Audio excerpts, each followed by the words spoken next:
একজন প্রকৃত বন্ধু 10,000 আত্মীয় সমান হয়ে থাকে, কথাটা কি সত্য? হ্যাঁ হয়তো, কারণ একজন প্রকৃত বন্ধুই পারে তার দুঃখটা শেয়ার করে নিতে, বিপদে আপদে কাছে থাকতে।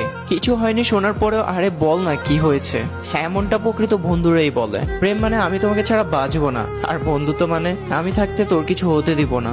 ভালোবাসার জন্য কখনো নিজের বন্ধুকে মরতে দিও না, কারণ জীবনের শেষে দেখবে বন্ধুরাই সাথে রয়ে গেছে, ভালোবাসা নয়। একটা কথা মানতেই হবে, আপনার বন্ধু আছে বলেই কঠিন মুহূর্তগুলো হাসি মুখে কাটিয়ে দিতে পারছেন।